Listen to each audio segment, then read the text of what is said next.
Hare Krishna, welcome everyone to our Śrīmad Bhāgavatam class. We'll begin with our prayers. Om Ajnana-timirandasya Gyananjana Shalakaya Chakshurunmilitam Yena Tasmai Shri Gurave Namaha.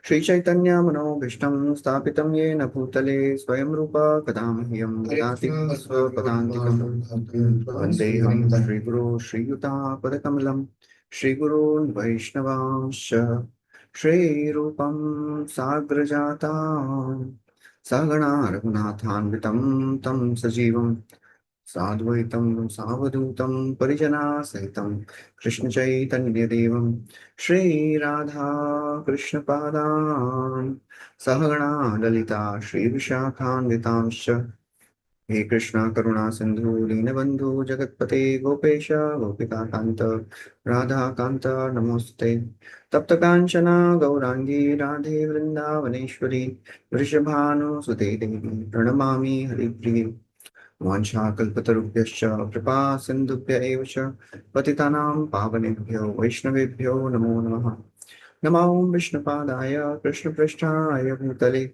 Srimate Bhaktivedanta Swami Niti Namine Namaste Saraswati Deve Gauravani Pracharane Nirvishesha Shunyavadi Paschatya Deshatarani Jai Shri Krishna Chaitanya Prabhu Nityananda Shri Advaita Gadadhar Srivasadi Gaura Bhaktarinda Hare Krishna Krishna Krishna Hare Hare Hare Rama Rama Rama Hare Hare. Hare Krishna, welcome everyone. So today we'll be discussing ninth canto of Śrīmad Bhāgavatam. So far we have discussed Sarga, Visarga, Sthana, Poshana, Uti, Manvantara. So many topics we have discussed. Ninth canto is called as Ishanukatha. Ishanukatha means the stories of the great devotees of the Lord, the great kings who were great devotees, Raja Rishis. And this section, this entire canto is full of hundreds of stories. So many stories are there. All these stories, they bring out devotion, vairagya, and realization of the knowledge. In this section, two dynasties will be described, Surya Vamsha and Chandra Vamsha. They are the main dynasties. Bhakti will be described by the story of Ambarish Maharaj. Vairagya will be described by Yayati, how after enjoying he gave up everything. This canto has 24 chapters. 13 chapters describe Surya Vamsha. 11 chapters describe Chandra Vamsha. In Surya Vamsha, Lord Ram appeared, and in Chandra Vamsha, Lord Krishna appeared. So we'll start the story. At the end of the 8th canto, Shukadeva Goswami, he mentioned about King Satyavrata, who became Vaivasvata Manu. We heard about the story of Matsya Avatar, who appeared for Satyavrata king. And that Satyavrata became the Manu in this Manvantara. That is called as Vaivasvata Manu. So Vaivasvata Manu, he is the same King Satyavrata. And his name is Shraddha Deva. So Parikshit Maharaj, he expresses his desire to know about Vaivasvata Manu's dynasty and descendants. He says, "Oh Shukadeva Goswami, you have described all the Manvantars and so many wonderful avatars you have described. Can you please tell me about the dynasty of King Vaivasvata, the son of Vivaswan? Satyavrata king became Vivaswan. Can you please tell? I want to hear about all the wonderful kings, because this lineage of Vaivasvata Manu is very, very glorious." Deva Goswami says, although it is not possible to speak everything even in 100 years, there are so many kings in the dynasty, and so many are very, very great, powerful, devoted Rajarishis. But still, I'll describe something in brief. So in this canto, we'll be hearing unlimited stories. So whatever you can remember, try to remember. So many stories will be described. Shukadeva Goswami starts. Supreme Lord existed at the end of Brahma's day also, Kalpa, and the end of the night of Brahma. Again, from the navel of Garbhodaksha Vishnu, Brahma was born on the lotus flower. From the mind of Brahma, Marichi appeared. Marichi's son was Kashyapa. Kashyap married Aditi, and from the womb of Aditi, Vivaswan appeared. We heard in the sixth canto, Kashyapa married the 13 daughters of Daksha. One of them was Aditi. Aditi's son was Vivaswan.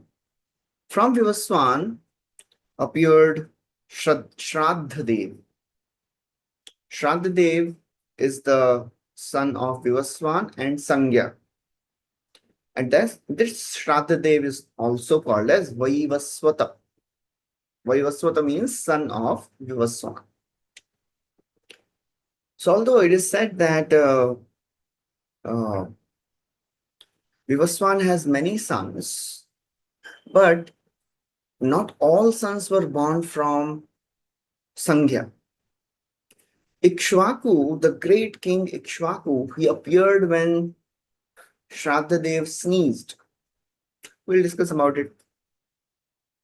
Okay, so Vaivasvata Manu, in the beginning, he had no sons. He desired a son. Vasishta, he performed a great sacrifice. Vaivasvata Manu's wife, Shraddhadev's wife, she wanted a daughter. And Shraddhadev, Vaivasvata Manu wanted a son. So she went secretly to the priests and she requested, can you please chant mantra so that I can get a daughter? So priests, they obliged, they offered mantras, and instead of son, a daughter was born, and the daughter was named Ila. Manu was not so happy. He wanted a son. He went to Vasishta. He said, what happened? All of you are so very expert. You know all the mantras properly. You are very sense controlled. You are austere, sinless. How is it that I got a daughter instead of a son? I wanted a son. Vasishta, he prayed to Lord, and then he understood what was the problem. He said, it is because your wife wanted a daughter. She said, she told priests. They chanted mantra differently. Anyways, I'll do the needful. Vasishta, he offered prayers to Lord Vishnu and transformed Ila into a male. So Ila became a male, and her name was given as Sudyumna. One time, Sudyumna, he was wandering in the forest, traveling in the forest, and he reached Ilavrata Varsha. Ilavrata is a place where Lord Śiva and Parvati lives. We heard in the fifth canto. As he entered the northern part of this Ilavrata Varsha, at the bottom of the Meru mountain, there was a beautiful forest. The forest is named Sukumar. As soon as Sudyumna entered this forest, he became a female. His horses became mare. All the soldiers became females. This was due to the arrangement of Lord Śiva. Lord Śiva had given a benediction to Mother Parvati. Because Parikshit Maharaj asked, how is it that Sukumar forest was so empowered that anybody entered, that forest became female? So Shukadeva Goswami says, yes. You know what happened? Once many great sages, they entered this forest. They wanted to have darshan of Lord Śiva. That time Lord Śiva was enjoying with Mother Parvati. Parvati, she was naked on the lap of Lord Śiva. And as the sages, they entered this forest, Parvati became really ashamed, embarrassed. The sages left, but Mother Parvati, she was really embarrassed. So Lord Shiva, he gave a blessing. From now onwards, any male enters this forest, he'll become a female. So Sudyumna, now he is female. Again, his name is Ila. She is wandering in the forest. Abhi kya kare? Along with all the other soldiers. The son of Somadev, his name is Buddha. Buddha planet. He saw her. He was also there in the forest. He saw Sudyumna, who was now a female, and he married Ila. He begot a son from Ila. And that son was Pururava. We'll hear about this dynasty later. This is Chandra Vamsha. So Buddha, Somdev, his son is Buddha, and Buddha's son is Pururava from Ila, who was Sudyumna. So Bichara Sudyumna, he was not so happy. Ye kya chal raha hai? I became a female and I begot a son also. So he prayed to his teacher, Guru Vasishtha. So Vasishtha, he did some arrangements. He worshipped Lord Shiva and he told Lord Shiva appeared. He's Ashutosh. He appeared. Vasishtha said, this is the problem, do something. So Lord Shiva said, okay. Sudyumna will regain his maleness for 1 month, every alternate month. So for 1 month he was a male, 1 month he was a female. That's how he ruled the kingdom. Citizens were not satisfied because every alternate month king is not to be seen. King is gone. So Sudyumna would not come in public when he is a female. Anyways, in this way, Sudyumna ruled the world. Sudyumna had 3 sons, Utkal, Gaya, and Vimala. And Sudyumna became old. He retired, went to forest, perfected his life. After Sudyumna's retirement, this Shraddhadev, Manu, he wanted more sons because the kingdom was not sufficiently prosperous. It was not, the rule was not happening properly.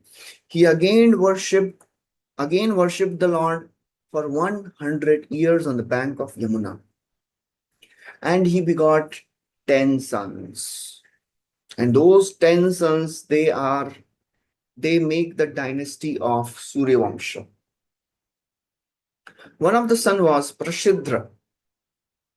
Prashidra, he was, of all these 10 sons, Ikṣvāku was the eldest. So this 10 sons are Ikṣvāku, Nriga, Sharyati, Dishta, Dhrishta, Karushaka, Narishyanta, Prashidra, Nabhaga or Kavi. These are the 10 sons of Vaivasvata Manu. So this first chapter describes 6 of them: Prashidra, Nriga, Dishta, Karusha, Narishyanta and Kavi. Out of these 6, Prashidra and Kavi, they were renounced people. They had no children. They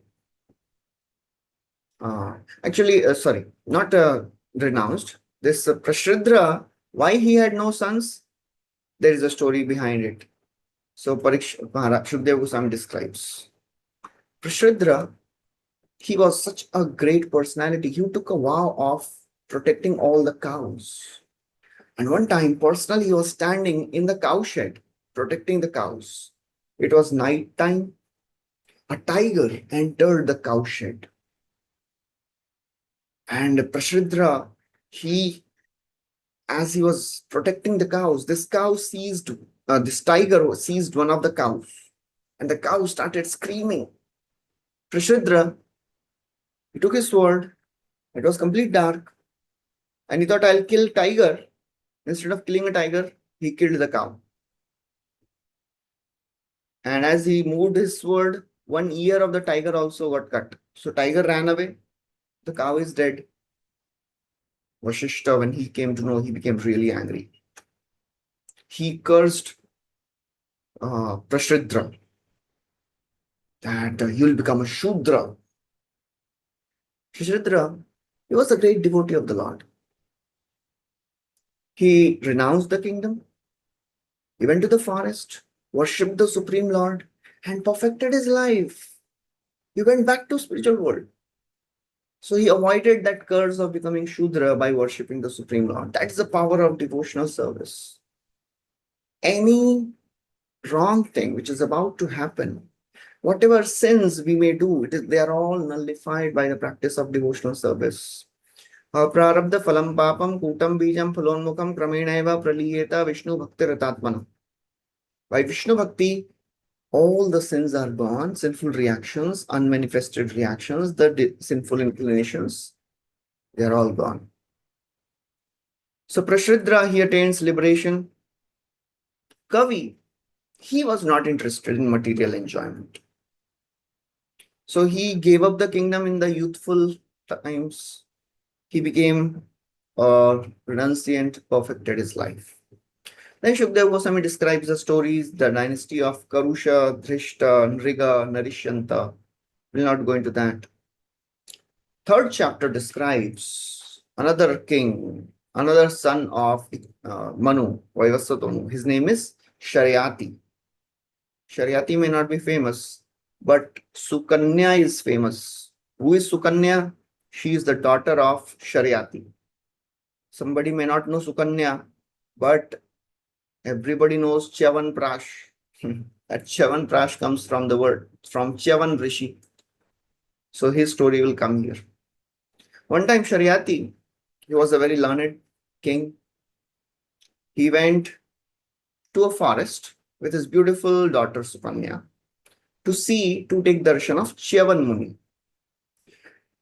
He was with all his soldiers. As Sukanyā, she was a young girl. As she entered the ashram of Cyavana Muni, she saw an anthill, and there were two holes, and these two holes were glowing.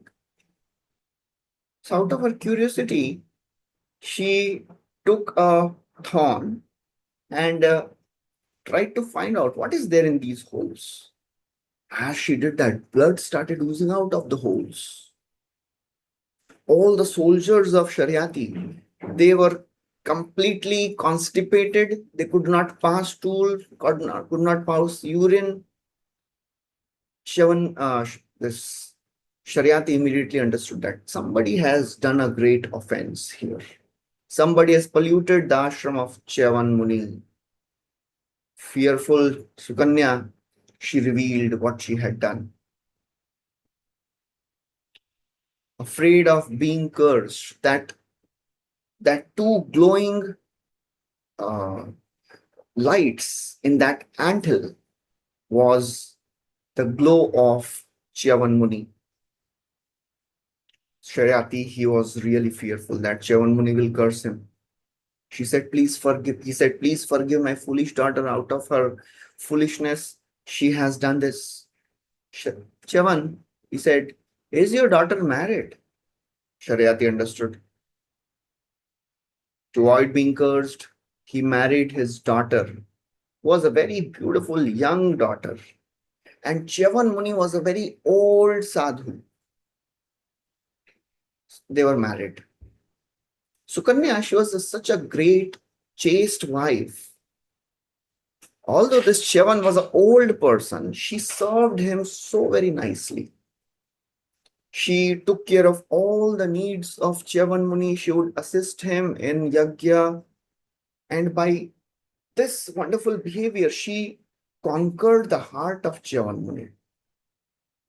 Although this Cyavana was an old man, irritable, but still, Sukanyā served him so nicely. One day, Aśvinī Kumāras came to the ashram of Cyavana Muni. They offered respects, and Cyavana Muni said, I have a request. can you please make me beautiful and young man? I will give you Somras. Although Aśvinī Kumāras were not qualified to drink Somras, he said, I'll give you Somras. Please arrange for beauty and youth. So Aśvinī Kumāras, they lifted Cyavana Muni and entered a lake. Cyavana Muni was so old, he could not even walk himself in the lake. So these two Aśvinī Kumāras, they had to lift him. So two people entered with the old man, two young men, old man, and came out three beautiful young males. And Sukanyā is now confused. Who is my husband? She requested, can you please tell who is my husband? So they revealed. Sukanyā was so very happy. After some days, Sharyati came to see his daughter. And instead of an old sage, he sees a young man sitting with his daughter. He becomes really angry. He says, oh, unchaste girl, how can you do this? You have cheated your respectable husband because you want to enjoy with young male. You have spoiled the name of our dynasty. And Sukanyā is smiling. She knows what is happening. And then she revealed.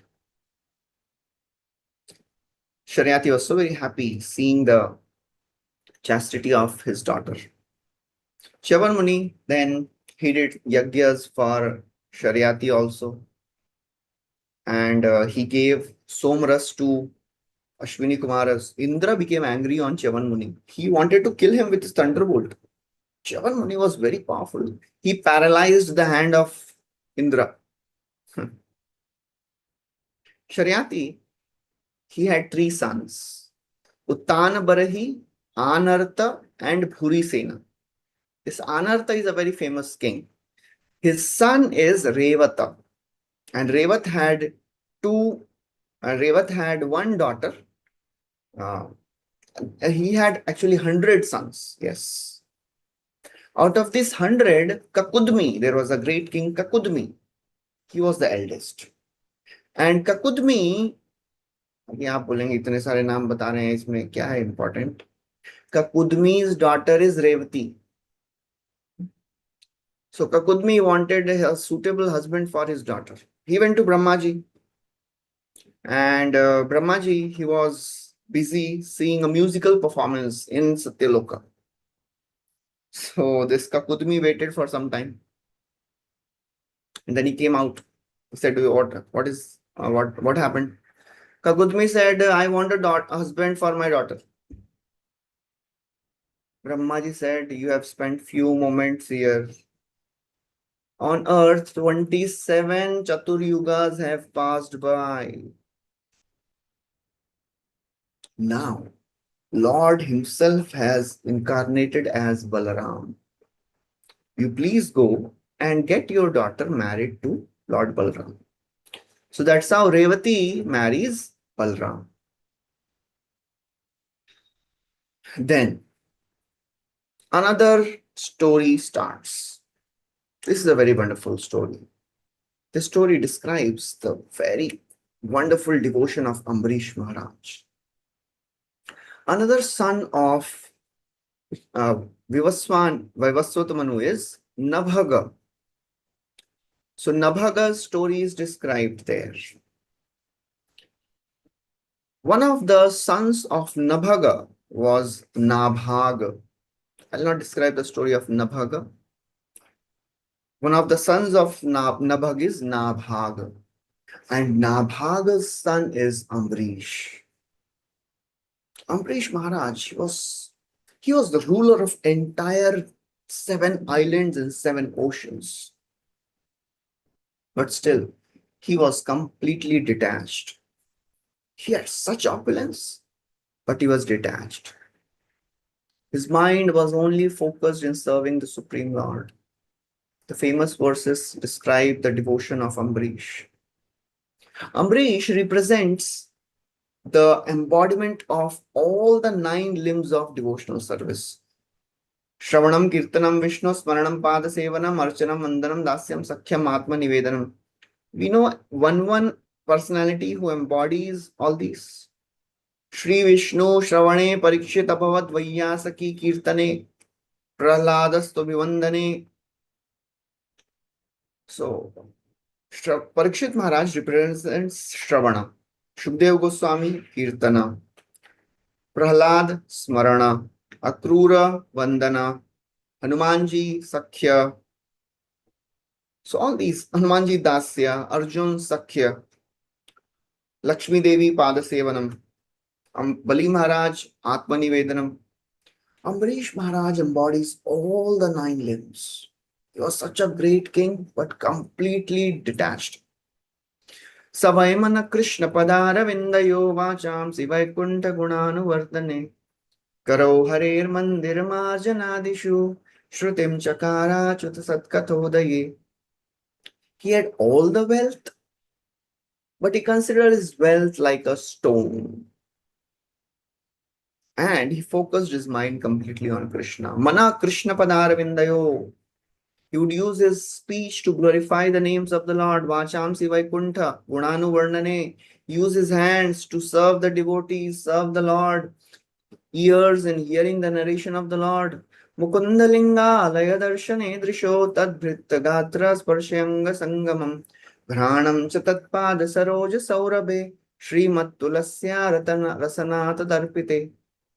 He used his eyes to take darshan of the deities of the Lord. He used his hands to serve the devotees. He used his legs to go to holy places. He used his nose to smell the tulasi which is offered at the lotus feet of the Lord. Padav Hare Kshetra Padanu Sarpane Shiro Rishikesha Padabhivandane Kamam Chadasye Natu Kama Kamyaya Yathottama Shloka Janashrayarati. He would go to holy places.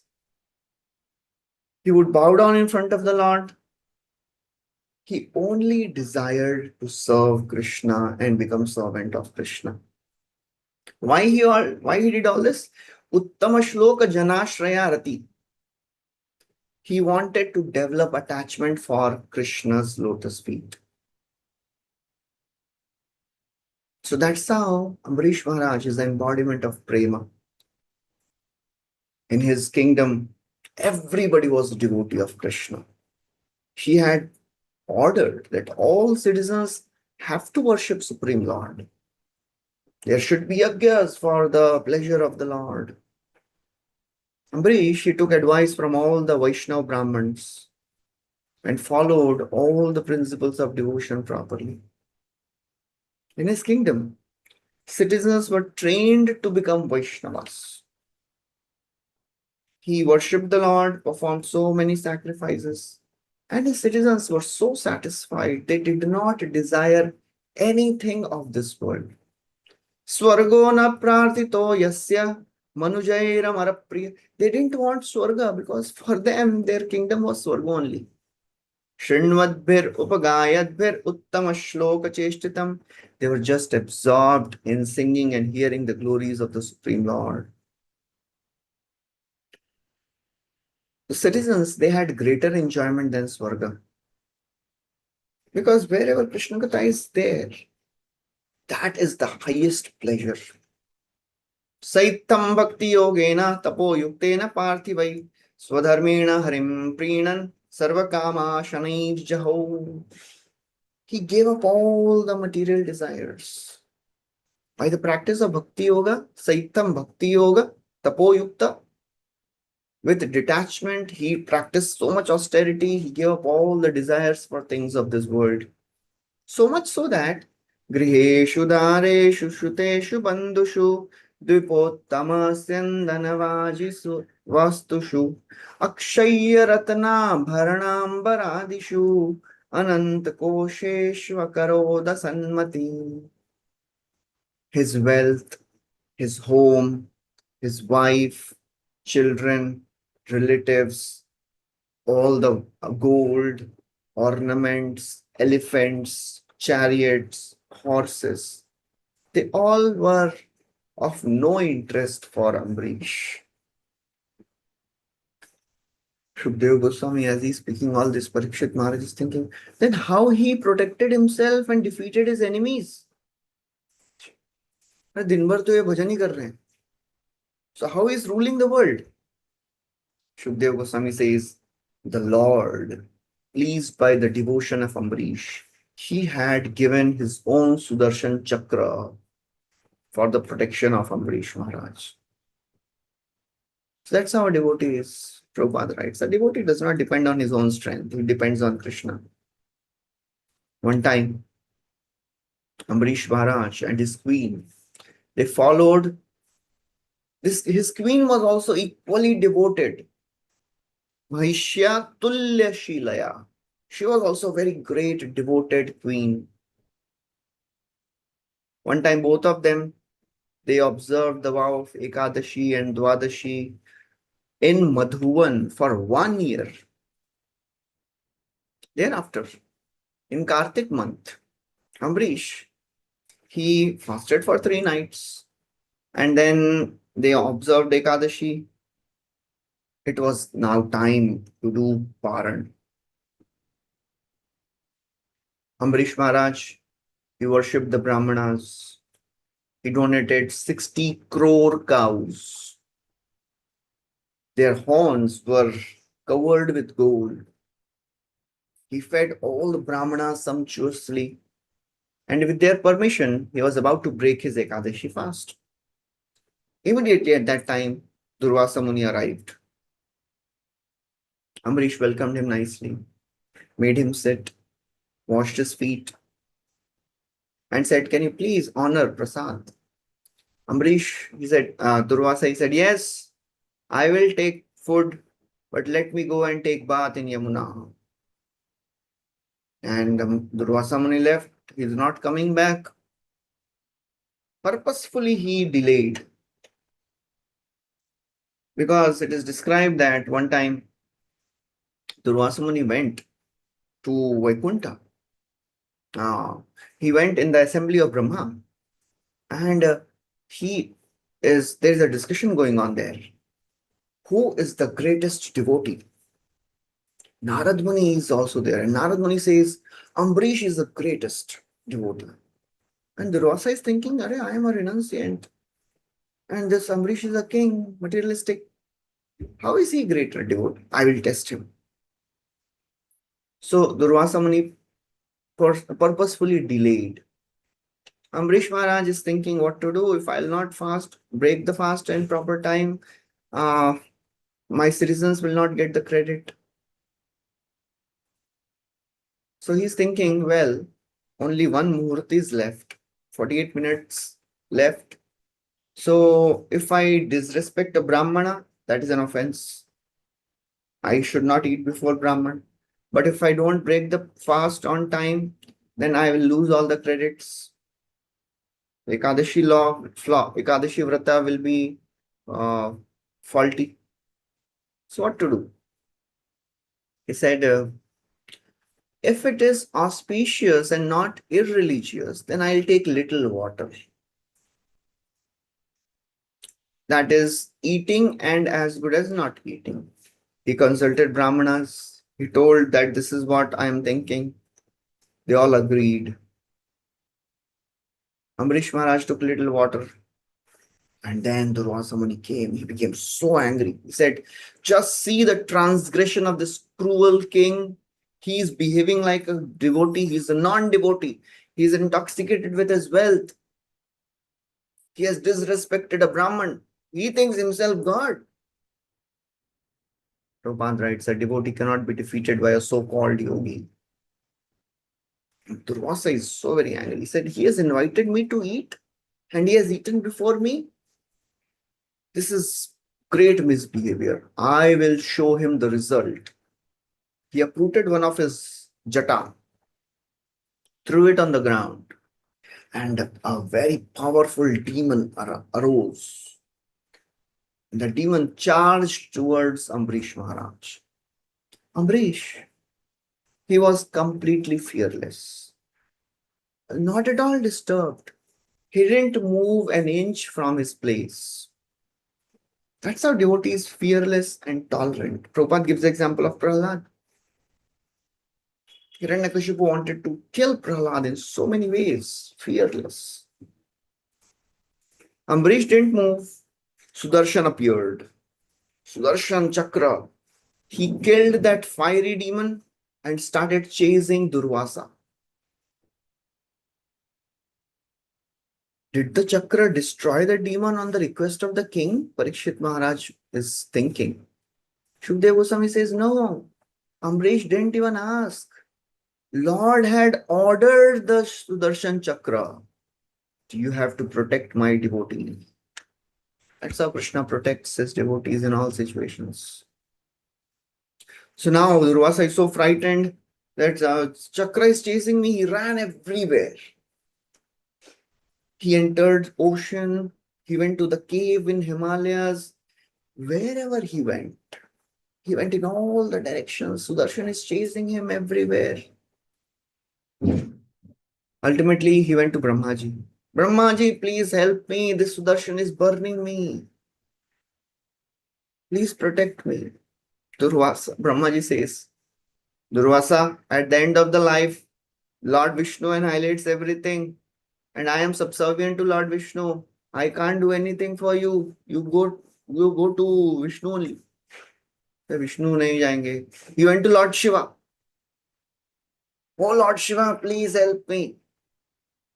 Lord Śiva says, Durvasa, you have offended a devotee.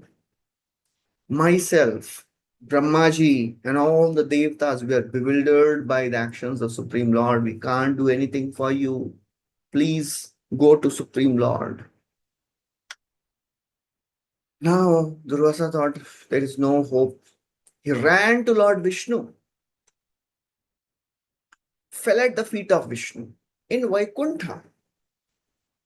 In this material world also there is Vaikuntha. Durvasa went there. Vaikuntha means the place where is no kunta. In the place of no kunta, no anxiety, Durvasa is in supreme anxiety. That's the effect of Vaishnava Prad. If we do Vaishnava Prad, we cannot be peaceful even in Vaikuntha. He went to Vaikuntha, glorified him. Oh Lord, you are Brahmanya Dev. You are well-wisher of entire universe. Can you please forgive me? I am offender. I offended your devotee. Please forgive me. The Sudarshan Chakra is chasing me. Please help. Lord Vishnu now speaks such wonderful verses, glorifying his intimate relation with his devotees. Lord Vishnu says, Durvasa, just like Brahma and Shiva cannot save you, I also cannot save you, because you have offended my devotee. Aham bhakta paradhino hi asatvantra iva dvijaha sadhuvir grastridayam bhaktair bhakta janapriya. I am controlled by my devotees. I am dependent on my devotees. No, I am not independent. Hi asvatantra iva. I am not independent. Sadhuvir grastridayam. My heart is controlled by my great devotees. Bhaktair bhakta janapriya. What to speak of my devotee? Even devotee of my devotee is dear to me. Vishwanath Chakravarti writes that Durvasa, he thinks, okay, you have become dependent on your devotees by your desire. He says, yes, that's true. But by my will, I want to become dependent. Durvasa says, Ajay, Baba, just see my suffering. You are not compassionate. Please show compassion. Lord says, yes, that's true. I am compassionate. But what can I do? My heart is controlled by my devotee. My devotees, they don't desire anything of this world. I have forcibly given my heart to my devotees. I can't do anything. He says, how much are these devotees objects of your affection? The Lord says, listen. Naham atmanam ashase madbhaktai sadhubirvina shriya chatyantikam brahman yesham gatirraham para. He says, I do not desire to enjoy my own transcendental bliss without devotees. If devotees are not there, I don't want to enjoy anything.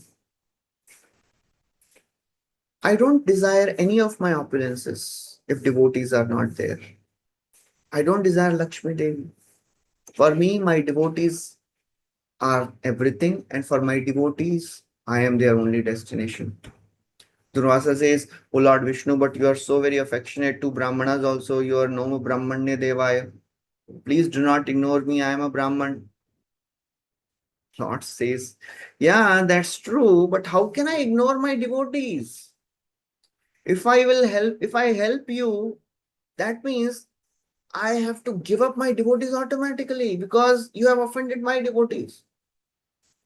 What have you given up, O Durvasa? My devotees, they give up everything for me.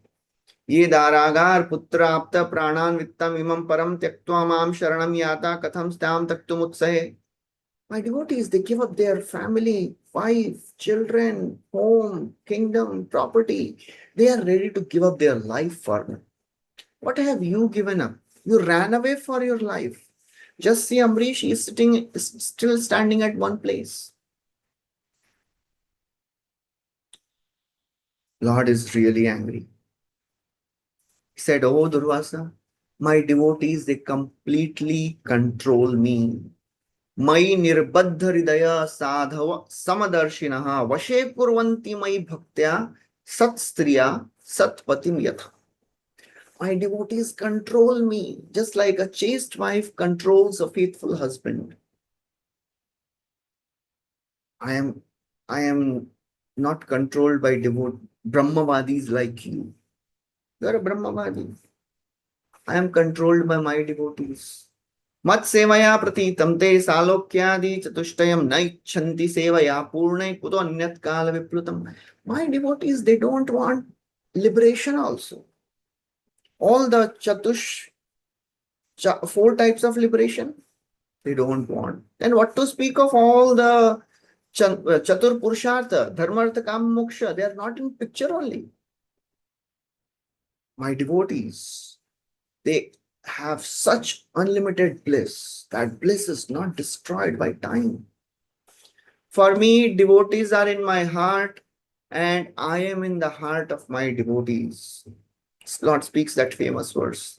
Sadhavo hridayam mahyam sadhunam hridayam toham madanyatena jananti naham tebhyo managapi. Lord Vishnu tells, devotees are in my heart. Durvasa Muni says, I have offended your lotus feet.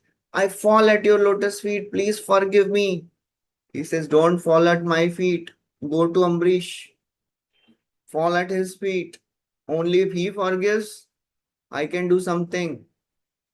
Durvasa says, but you don't see his fault. He didn't, feed me properly.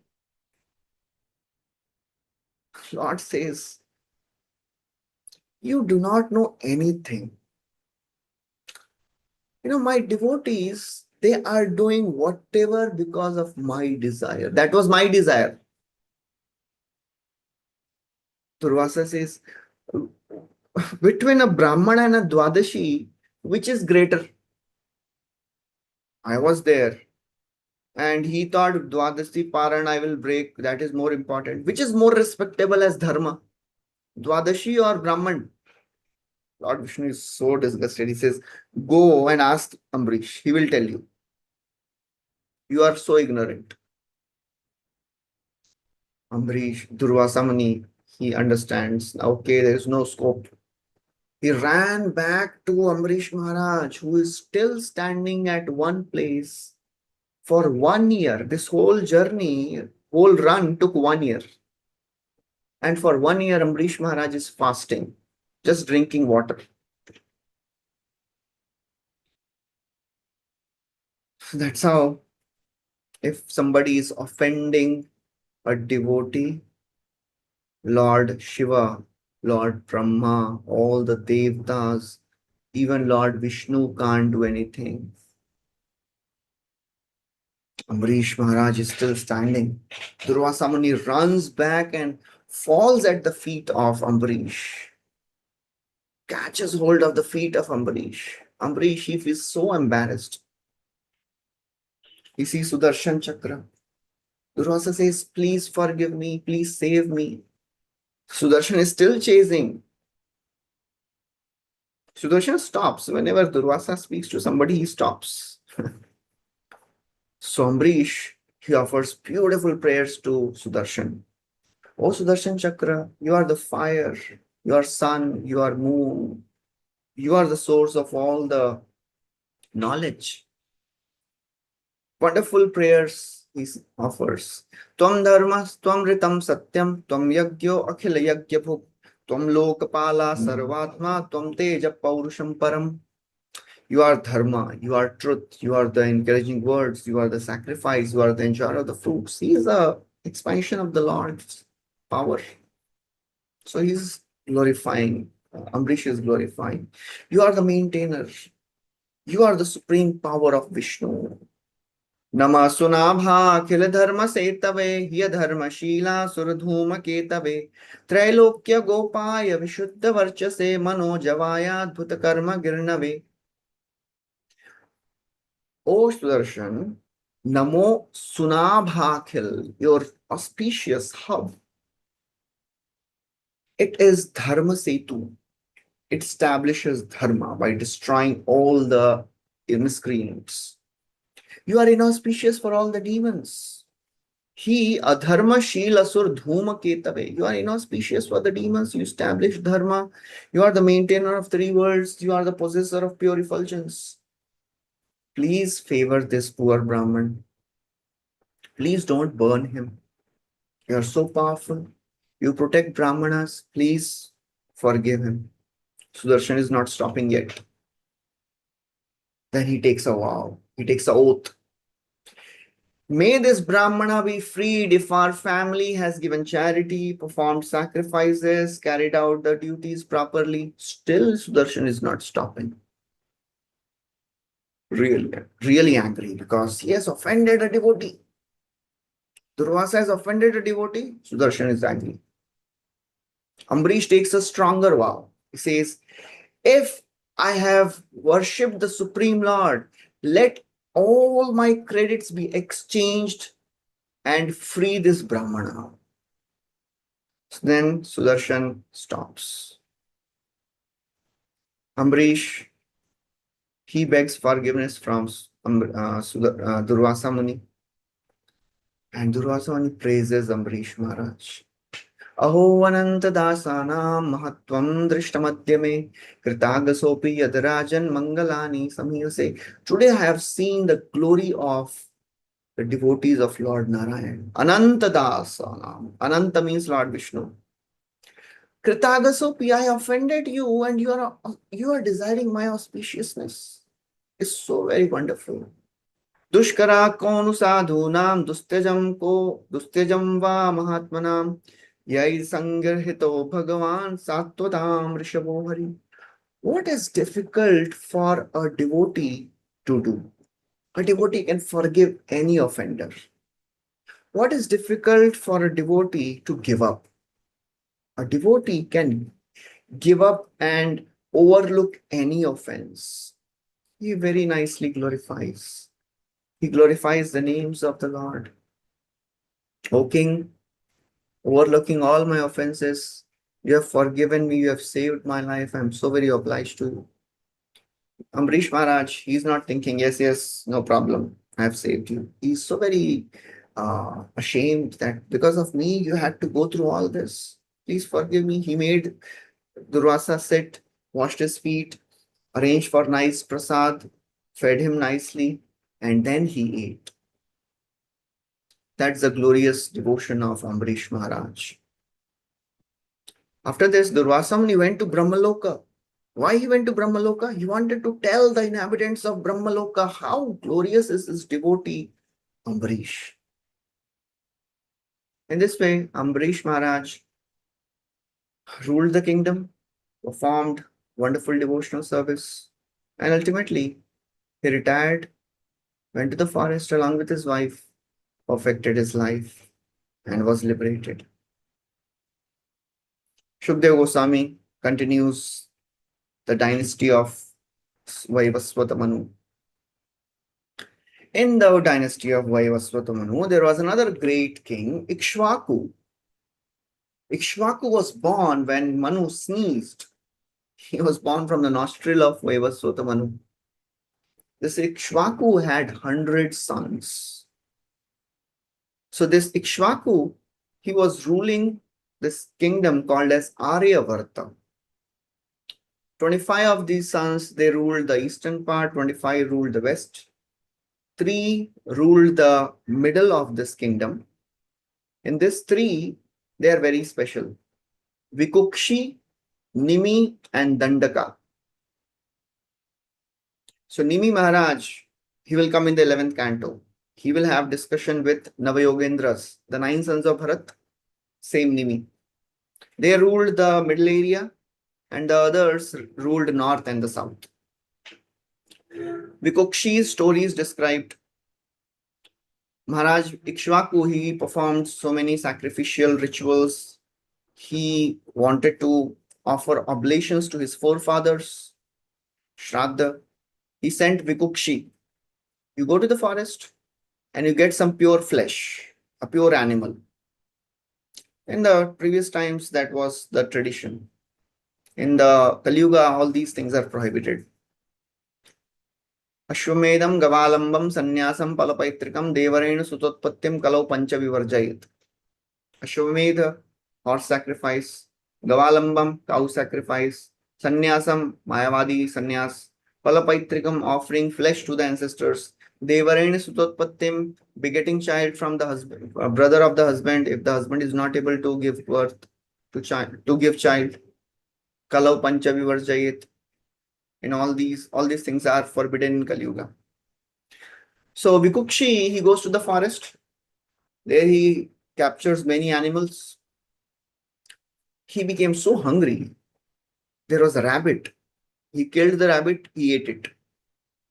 And when he came back, Ikṣvāku became so angry.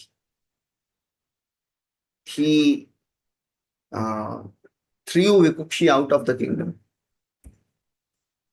So then after this, Vasishtha, he understood. He became angry on Vikukshi. Vikukshi was thrown out of the kingdom. And then Ikṣvāku ruled. His sons ruled. Then Ikṣvāku renounced. Then Vikukshi was brought back. He was made the king. His name was given as Shashada. Shashada. Shasha means rabbit. One who ate rabbit. He was known as Shashada. Vikukshi's son. Why Vikukshi's story is described? Because Vikukshi's lineage is interesting. Vikukshi's son was another king named Puranjaya. So Puranjaya, he conquered the city of the demons. He was a very powerful king. He assisted devatas to fight with the demons. He conquered the city of demons. That's why he was called as Puranjaya. And to fight with these demons, this Puranjaya, he had a condition. He told Brihaspati, I want Indra to become a bull and carry me in this fight. Indra said, I will not become bull. Why I shouldn't become bull?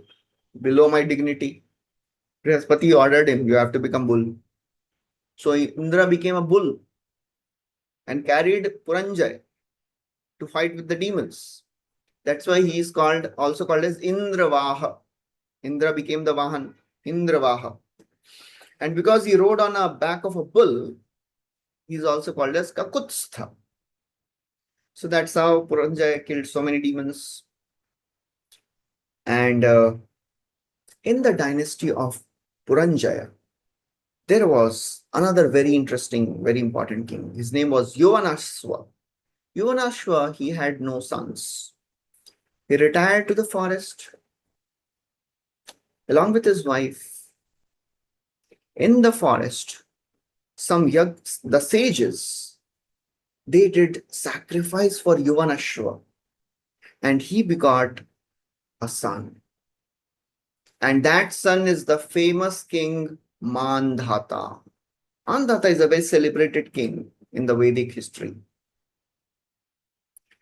That Mandhata, how he was born, that is also another story. When these sages, they did yajna, and in yajna, they had a water pot and they chanted all the mantras in that water. And that water was to be given to the wife of this Yuvanashva. That night, Yuvanashva became so thirsty. He could not find any other water, so he drank this water. And that water was to be given to the wife. By drinking this water, a son was born from the right side of Yuvanashva's abdomen. And that son is Mandhata. And abhi Mandhata is born, now milk kaun dega? The baby is crying for milk. So Indra, he came. He gave his finger in the mouth, index finger in the mouth of this baby. And he said, drink me. That's how this Mandhata was nourished. Mandhata was such a powerful king. He even defeated Ravana. This Mandhata, he was a great devotee. He worshipped Lord Vishnu through various sacrifices. Mandhata had 3 sons and 50 daughters. And all the 50 daughters accepted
Hare Krishna, sorry, I think we lost in between.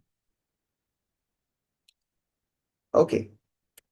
So this Saubhari Muni, he was doing tapasya underwater in Yamuna.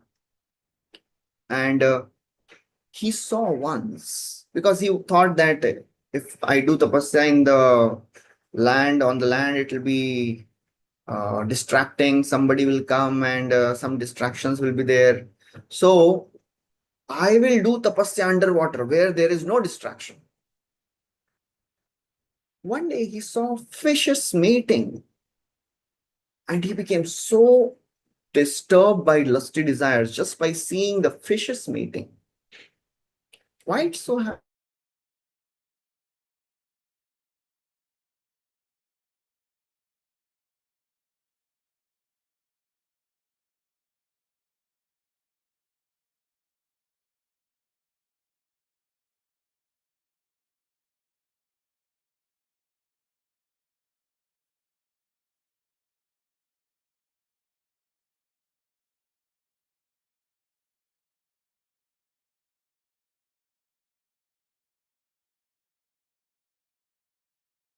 Sorry, there are some network issues, it seems, today. Anyways, we'll continue. So this Saubhari Muni, although he was doing tapasya underwater, he was affected by seeing a pair of fishes mating. Why he was affected? Because he had offended a great devotee, Garuda, in the past. And that was the effect of his offense. That is another story we will not discuss. Saubhari Muni becomes so agitated, he desired to have such pleasure. He came out of the water. He went to King Mandhata. He said, I want to marry your daughter. So Mandhata, he didn't want to refuse a Brahmana, but just to avoid the whole thing, he said, okay, if any of my daughters accept you as their husband, I have no problem. So Shobhari thought, okay, this king, he is trying to, trick me. Because just because I am old, but I will do something. And he, by his own power, he became a very young, effulgent Brahman, sage. And when he was taken to the inner chambers of these princesses, all 50 started fighting among each other, who will marry this person. As a result, to stop that fighting, all 50 of them were married to Shobhari. Shobhari Muni enjoyed with them for many years. He created beautiful mansion with all the luxuries. And Mandhata, when he saw, wow, this is the opulence of a sadhu, he became so disgusted with his own opulence. He thought, what is the use of all this material pleasure? Mandhata renounced. It is described that even though Shobhari, he enjoyed with all these 50 princesses for many, many years, still he was not satisfied. It was like ghee being poured, a drop of ghee being poured on a blazing fire. The desires, they never get satisfied. Avritam Jnanam. It is like blazing fire and few drops of fuel are given. आशानामि मनुष्याणाम कश्चित् आश्चर्य श्रृंखला बद्ध सर्व प्रधावन्ति मुक्त तिष्ठति पंगुवत. The chain of desire is such a wonderful chain that a person who is bound by this chain runs everywhere. Mukta tishtati panguvat, a person who is not bound, he sits at one place. So Shobhari Muni, after enjoying one day in a secluded place, he was contemplating, what is this? I wanted to give up all the material attachment.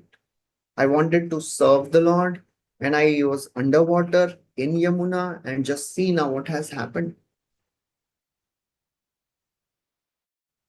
He left everything. Then he renounced. Again went, did tapasya, perfected his life. Here Srila Prabhupada writes the story of Garudaji.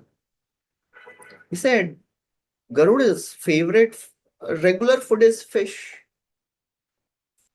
So Garuda would come and take some fish from Yamuna and eat it and go. That's a regular fish, regular food for Garuda. Shobhari Muni, he developed a sense of, protector, that I have to protect these fishes. I am staying in this lake. He cursed Garuda that if you come and eat any of the fish here again, you will die.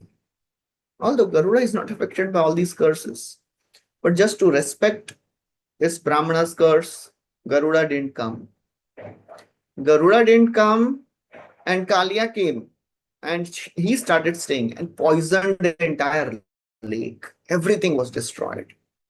That is how, if somebody offends Vaishnavas. So Shobhari Muni, he attained perfection after big contemplation. He said a person desiring liberation should not associate with opposite gender. One should stay away from sense gratification. Stay away from Vishaya and Vishayi. निष्किञ्चनस्य भगवद्भजनोन्मुखस्य पारं परं जिगिमशो भवसागरस्य सन्दर्शनं विषयिणामतयोषितां च हा हन्त हन्त विषभक्षणतोऽप्यसाधु. Vishabhakshanato, it is worse than staying in a pit full of snakes than to be with Vishaya and Vishayi. If somebody is associating with sense objects, or if somebody is associating with people who are enjoying sense gratification, it is more deadly. So Shobhari Muni gives up. Shukadeva Goswami continues the dynasty and descendants of King Mandhata. The son of Mandhata is another king, Purukutsu. His son is Trayadasyu. In that line, there was a king called as Satyavrata. This is different. This Satyavrata is also called as Trishanku. Trishanku story we have heard in Ramayana a lot. Trishanku. He is the one of the descendants of Mandhata. Trishanku means he has three faults. He offended Brahmanas. He offended his father, displeased his father. He killed a cow and he enjoyed unsanctified items. So what had happened was, Trishanku, he once kidnapped the wife of a Brahmin. And his father, when he heard, he became so angry, so displeased. He cursed Trishanku that you will become Chandal. Father cursed his son, you become Chandal. Later, by the influence of Vishwamitra, this Trishanku was given another planet like Indra, Loka. So Indra pushed Trishanku down and Vishwamitra pushed him up. So Shukadeva Goswami says that's why he is in the middle. He's still seen with his head down, hanging. Trishanku is very, very infamous, but his son is a famous personality. His son is Harishchandra. Harishchandra, he was a very great king. Shukadeva Goswami says because of him, Vasishtha and Vishwamitra, they quarreled in the form of birds. So we'll not tell the story. There are unlimited stories, so we'll not tell the story. Harishchandra, he didn't have a son. He took shelter of Varuna Dev on the order of Narad Muni. And he told, "Oh Varuna Dev, please give me a son. And I will sacrifice that son and please you." Look, why he asked such a thing? He said, you give me a son and I will do a sacrifice with my son. That means I'll sacrifice my son. I'll do that normally to please you. All these were previous things. Everything had a reason, purpose. The animal who is killed in the sacrifice is given a new life. Today, all these things are not possible. So Varuna, he gave benediction. Harishchandra got a son. His name was Rohit. Now Harishchandra became attached to his son. And Varuna Dev, every time he approached Harishchandra, he was delaying. He said, actually, an animal becomes fit to be sacrificed only after 10 days from birth. So my son has just taken birth. Just wait for 10 days. 10 days gone. When animal grows teeth, then he is sacrificed. Okay, utna wait kiya. When animals first teeth are fallen and new teeth are coming, then he is fit. Or wait karo. When the teeth grow again, or wait karo. When the sacrificial animal becomes a Kshatriya, grown up, then he can be offered. So Harishchandra, he was always delaying. Varuna, he became upset. Harishchandra, because of this, he developed a disease called as dropsy. Dropsy means the disease in which the abdomen gets filled with water. It is because of the curse of Varuna. So this Rohit understood what is happening. He ran away out of fear to save himself. He went to the forest and he started doing tapasya there. Indra. And then after this, when Rohit heard that my father is suffering from this disease, he became compassionate. He said, okay, I'll go. Let my father sacrifice me. Indra he came and said, no, please, you don't go. You do tapasya here only. You don't sacrifice your life. So in this way, 5 years gone by. 6th year, Rohit returned to the kingdom. So what he did? Rohit, he bought another person from another person. His name was Ajigartha. Ajigartha's son was Shunashepa. So Rohit bought Shunashepa, and with that Shunashepa, this Harishchandra performed a sacrifice. Shunashepa's story will come later in the 16th chapter of this 9th canto. So that's how Indra was pleased with Harishchandra. He gave a golden chariot to Harishchandra. Harishchandra, he was very glorious. And then he ruled his kingdom. Ultimately, he attained perfection, went to the spiritual world. Rohit became the king.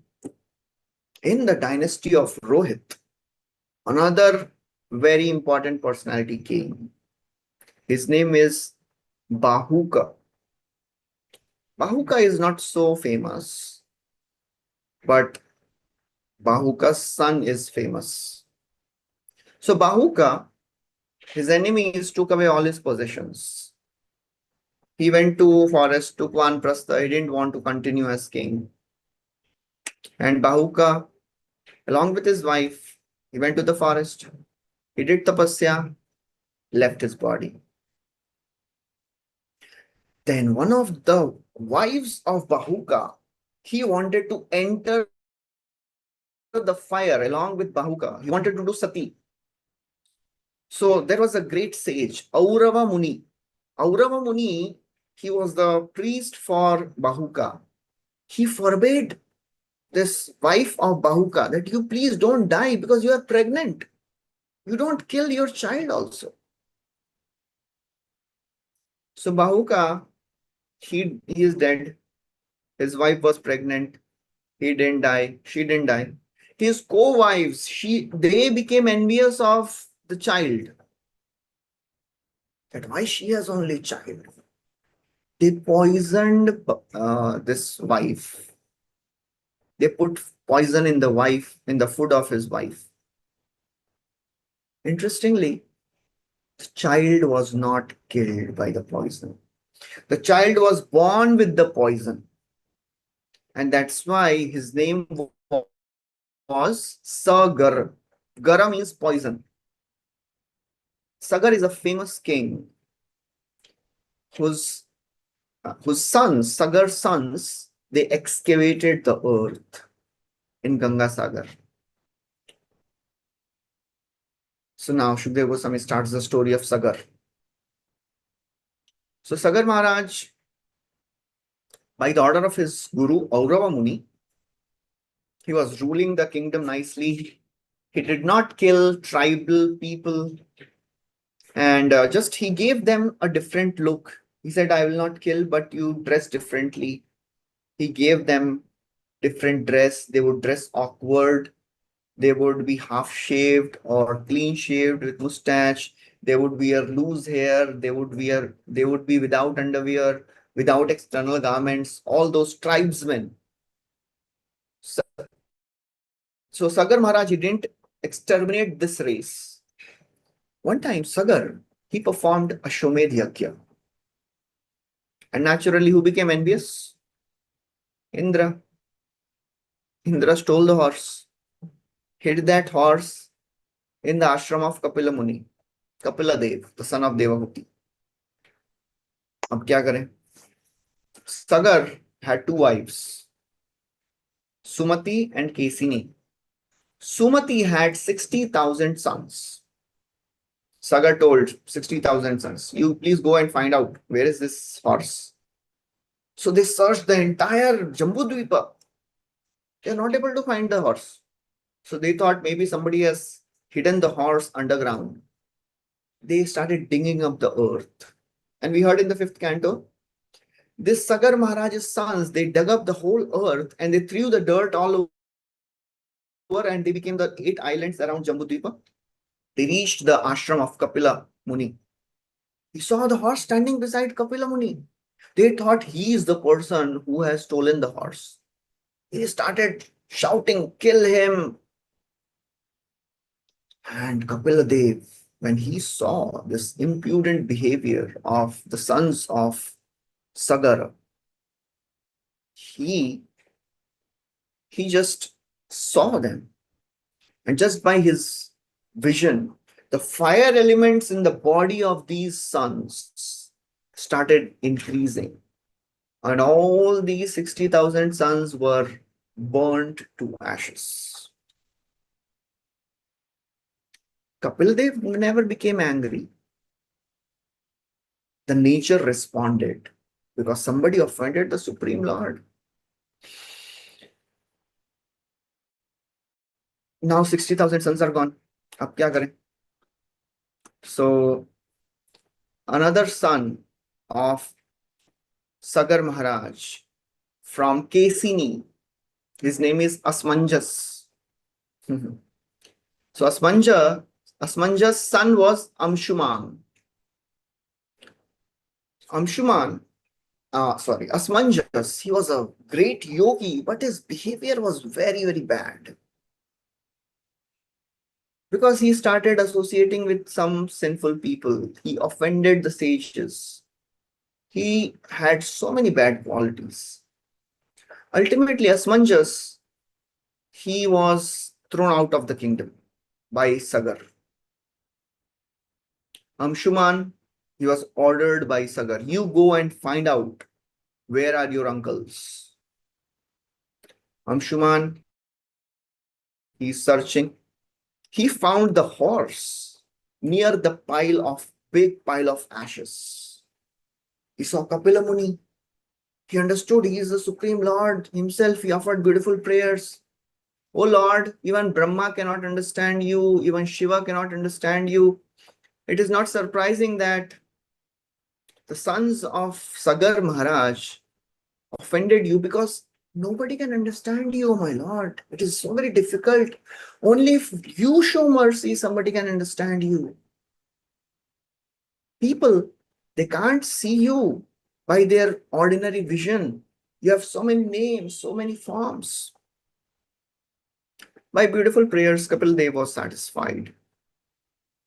He said, all these 60,000 sons of Sagar Maharaj, they are burnt to ashes. If you want to deliver them, please bring Ganga. So Amshuman, he went on another expedition. He went to do tapasya to get Mother Ganga. He did tapasya for a long time. He could not bring Ganga. He was dead. Amshuman's son was Dilip. He did tapasya, could not get Ganga. Dilip's son was Bhagirath.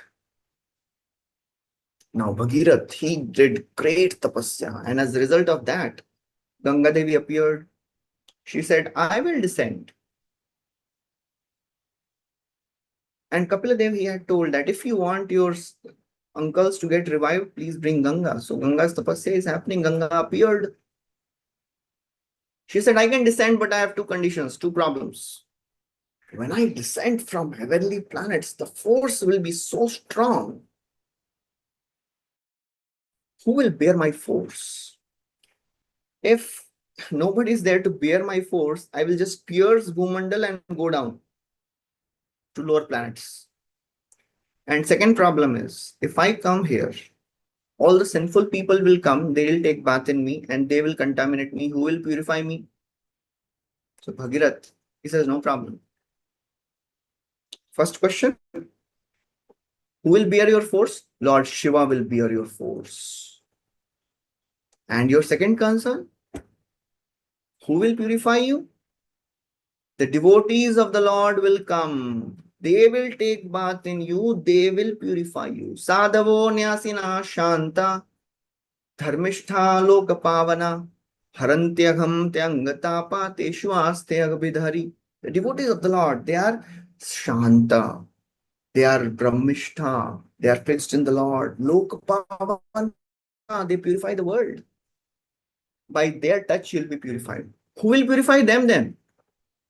Hare Krishna will purify. Aste Agabidhari. Krishna is there in the heart of these devotees. They'll be purified by the Lord. Don't worry. So as a result, Lord Shiva, Bhagirath now pleased Lord Shiva by his tapasya. Lord Shiva appeared. He said, okay, I'll bear the force. Mother Ganga, she descended with huge force. And Lord Shiva caught the entire force of Ganga in his jata. And then there's a huge another story which is described in other Puranas, how ultimately Ganga reached the place where the 60,000 suns' ashes were there. Bhagirath, he rode in his chariot. He first prayed to Lord Shiva. Lord Shiva released her from his jata. Then she went behind Bhagirath. On the way, Janu Muni's ashram came, and she was creating such noise that Janu Muni drank all the water of Ganga. And by the prayers of Bhagirath, he released from his ears. That's why she is called as Jahnavi. Ultimately, she reaches this place, and all the sons of Sagar are delivered. So then Shukadeva Goswami describes the glories of Mother Ganga, and that's how this chapter ends. Then the Bhagirath's dynasty is described. In the dynasty of Bhagirath, there was another king. His name was Saudasa. His story will be described there. Saudasa's in Saudasa's dynasty, there was a very great king. His name is Khatavanga. We have heard the story of Khatavanga. Khatavanga was a very powerful king. He served the Devatas and killed so many demons. And after the Devatas were victorious, he asked the Devatas. Devatas told, please ask for a benediction. So Khatavanga Maharaj, he was a great devotee of the Lord. He said, how much time I have left in this world? So Devatas, they did their calculation, and they said, you have only one muhurta left. Khatavanga Maharaj said, can you please send me to earth immediately? So Devatas sent him, and Khatavanga in one muhurta remembered the Lord, meditated on the Lord, and perfected his life. Shukdev Goswami mentioned about Khatavanga Maharaj in the second canto.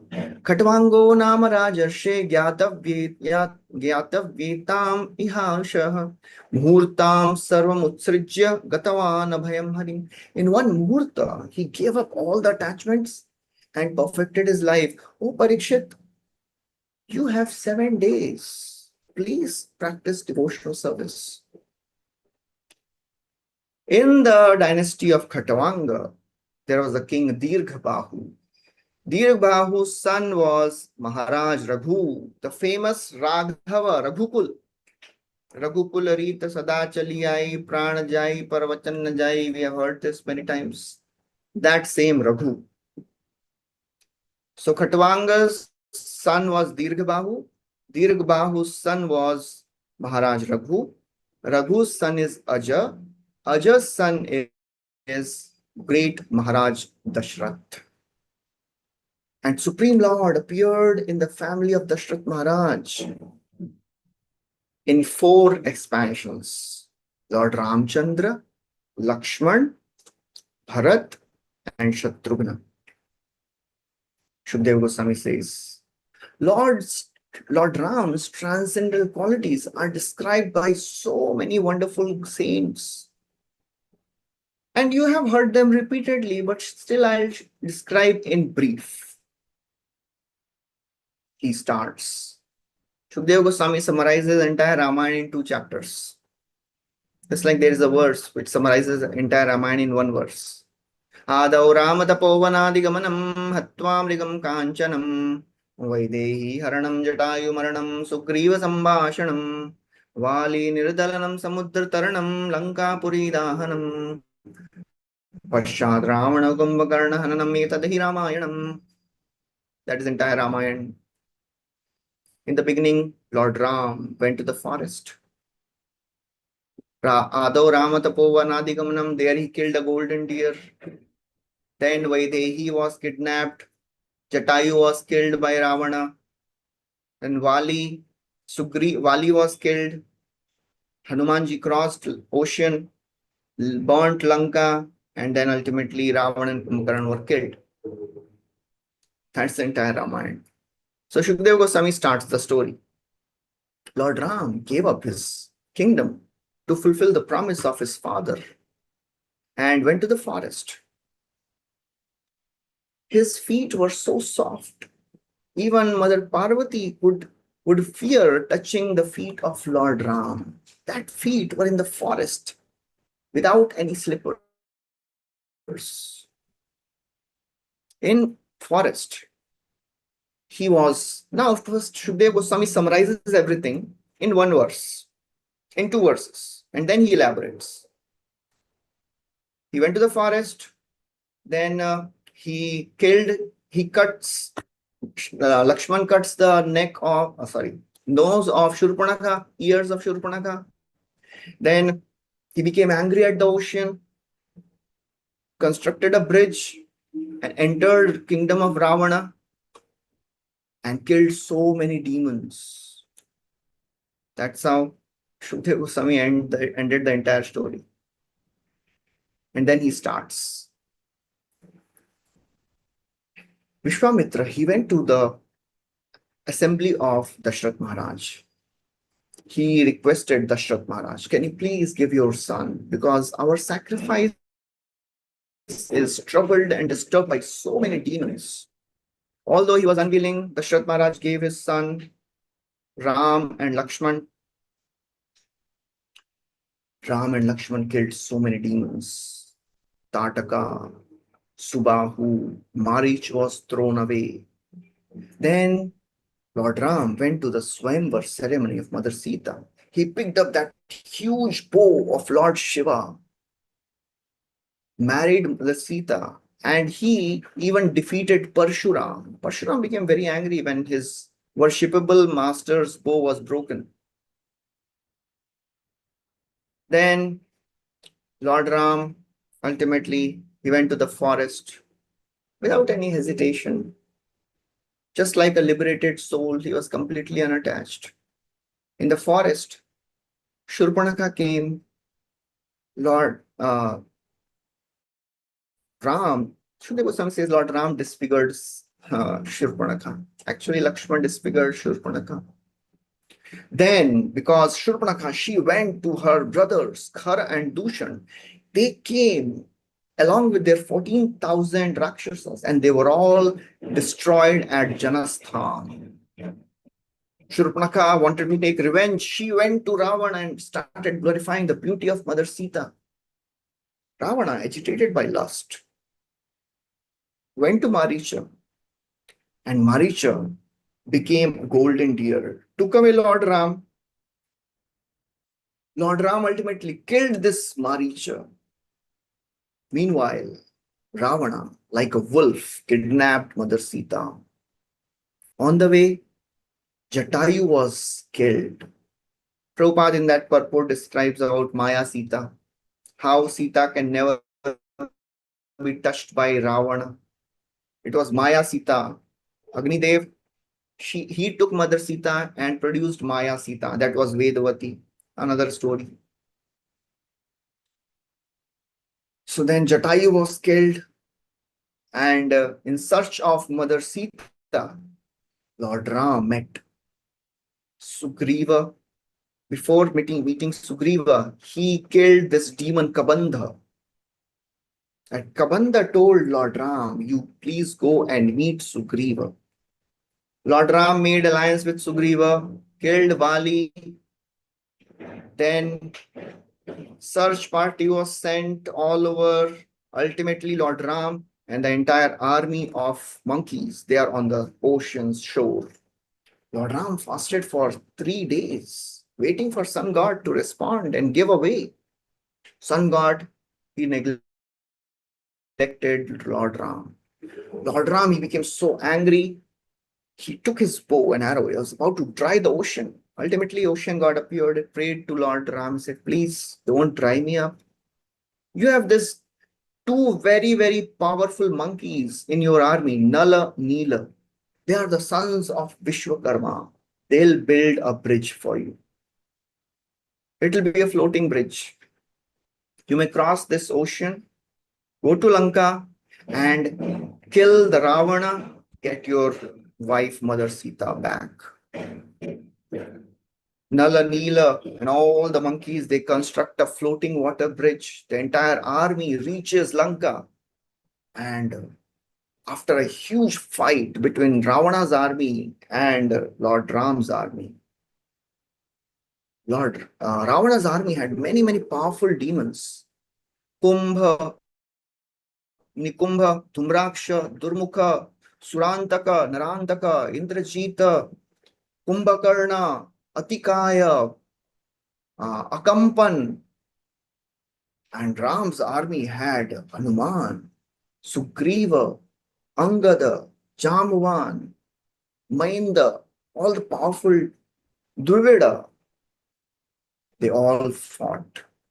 The monkeys, they had no powerful weapons. They had just trees, stones, their nails. But they had a superior power. Prabhupada writes there are two kinds of strength, Daiva and Puraskara, Purushakara. Daiva means supernatural power. Purushakara means the personal strength. Daiva is more powerful than personal strength. If there is transcendental intervention, Pangum langayate grim yat kripatamam vande paramanandamadam Shri Gurum Dinataranam. All the Ram's soldiers, monkeys, they had no powerful weapons, but still they could destroy the powerful demons. Ultimately, Ravana confronted Lord Ram. Lord Ram, he was given a chariot by Indra, his own chariot, which was driven by 1,000 horses. And Matali was the driver. Lord Ram, ultimately, he took an arrow given by Agastya. He chanted a mantra, Aditya Hridayam, and shot arrow at the heart of Ravana and killed him. Ravana was dead. He fell down vomiting blood. All the wives of Ravana came, Mandodari, headed by Mandodari. They were crying, they were lamenting. Mandodari was condemning, oh Lord, you epitomized trouble for others. You are called Ravana because you are expert in making others cry. But just see, by your own sinful deeds, today you are defeated. Vibhishan performed the last rites. He was enthroned as the king. Lord Ram meets Mother Sita. And then Lord Ram enthroned Vibhishan. They returned to Ayodhya. Wonderful festival in Ayodhya. On the way, Lord Ram told Hanumanji, please go and inform Bharata. He was doing tapasya in Nandigram. Lord Ram, as he enters Ayodhya, all the citizens, they were so very happy. Royal welcome is given as Lord Ram descended from his Pushpaka Viman. All the citizens showered beautiful flowers. Rajyabhishek of Lord Ram was done. All the citizens were happy. And then Shukadeva Goswami describes in brief the rule of Lord Ram. Lord Ram, he appeared in 24th Yuga Chakra of this Manvantara. The Treta Yuga of 24th Yuga Chakra in this Manvantara. That is the story which we are hearing now. Shukadeva Goswami ends this chapter by describing the wonderful qualities of Lord Ram. Ekapatni vratadharo rajarshi charita shuchi swadharmam griha medhiyam sikshayan swayamacharat. Ekapatni vrat, Rajarishi, saintly king. He established ideal householder life, and he taught the world by his own behavior. And the qualities of Mother Sita is described. Premanuvritya shilena prashraya vanata sati धिया रिया च भावज्ञा भरतु सीता हरम मनः. She had such wonderful, loving disposition. By her love, service, character, faith, submissiveness, shyness, she understood the mood of her husband and she followed her husband. So that's how this chapter ends. 11th chapter describes the rule of Lord Ram, how Lord Ram performed so many yajnas, and he worshipped himself by himself. He is a supreme lord. He worshipped himself through yajnas. And then whenever he would do yajna, after yajna, he would donate his kingdom to all the priests. And the priests, they would say, okay, you have given us kingdom. Now please take back this kingdom, rule this kingdom on our behalf. So that's how Lord Ram, he is so very glorious. All the Brahmanas, they glorify Lord Ram. Namo Brahmanya Devaya Ramaya Kuntamedase Uttama Shloka Dhuryaya Nyastya Dandarpitanghraye. Oh Lord, you favor the Brahmanas. Namo Brahmanya Devaya Ramaya Akuntamedase. Your knowledge is eternal. It is undisturbed. You are the chief of all famous person in the world. Your feet are worshipped by all the great personalities. Then the further story is described. Once Lord Ram was walking incognito in his kingdom, and he heard one of the men saying, speaking to his wife, "You unchaste wife, you went to other man's house. A henpecked man, a husband like Lord Ram can accept a wife who has spent some time in another man's house. I cannot do so." Lord Ram, when he heard, he really became upset. He started thinking what to do. So all these people, although they had low character, who were speaking like this, but Lord Ram, as the ideal king, he had a great responsibility. He had to take some decision. So fearing that such rascals will spread the rumors and destroy the reputation of the kings, and if the citizens, they lose their faith in Lord Ram, then they'll be spoiled. So fearing all this, Lord Ram, he abandoned Mother Sita. He sent Sita to the ashram of Valmiki. There she gave birth to Lava and Kusha. And then the dynasty of Lakshman, Bharata, Shatrughna, they are all described. And then ultimately, Mother Sita, she entered earth, and when she could not bear separation. And that's how this entire story ends. That even after Sita is gone, Lord Ram ruled, followed complete celibacy, and he performed so many yajnas for 13,000 years. He would put the deity of Mother Sita in all the sacrifices. So that's how his glorious rule is described, his spotless fame is described, and then Shukdev Goswami ends this narration of Lord Ram by giving the Falashruti. Purusho Ramacharitam Shravanairupadharayan Anrishamshasya Paro Rajan Karma Bandhair Vimuchyate. Anybody who hears the wonderful narration of Lord Ram becomes free from the cycle of birth and death. Parikshit Maharaj, he inquires some more things. How did Lord conduct himself? How he behaved with his brothers? How his brothers and Ayodhyavasis treated him? And Shukdev Goswami explains all this. So we'll end this chapter. We'll continue the dynasty of Kusha, one of the sons of Lord Ram, tomorrow. That is 12th chapter. Hare Krishna. Shri Ramchandra भगवान की जय, ग्रंथराज श्रीमद् भागवतम की जय, श्रील प्रभुपाद की जय।